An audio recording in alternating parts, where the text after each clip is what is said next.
തിരുവനന്തപുരം നഗരം ഉണരുന്നതേ ഉള്ളൂ.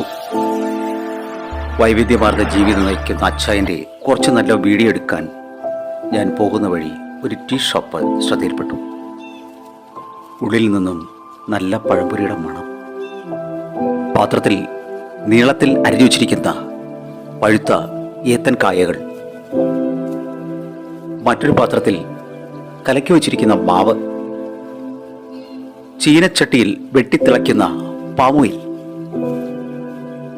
അതിലേക്ക് മാവിൽ മുങ്ങിക്കുളിച്ച് എടുത്തു ചാടുന്ന പഴം കഷണങ്ങൾ.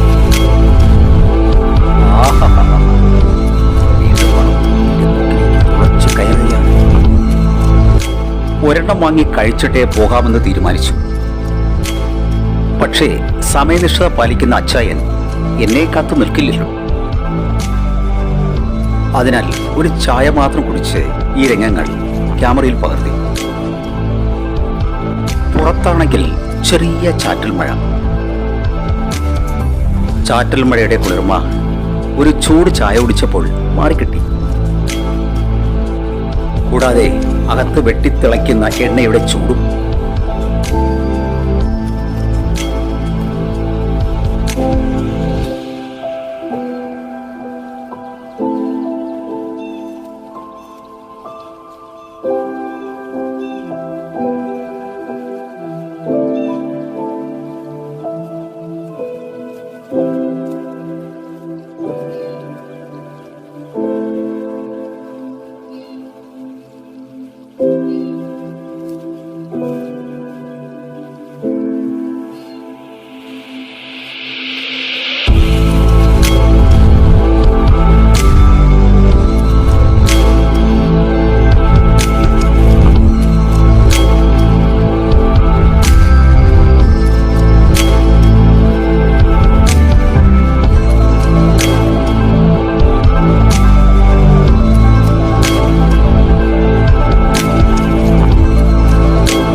എല്ലാം കണ്ടുനിന്ന ശേഷം ആ മിശ്രിതം തയ്യാറാക്കുന്നതിനെ കുറിച്ച് ഞാൻ അന്വേഷിച്ചു.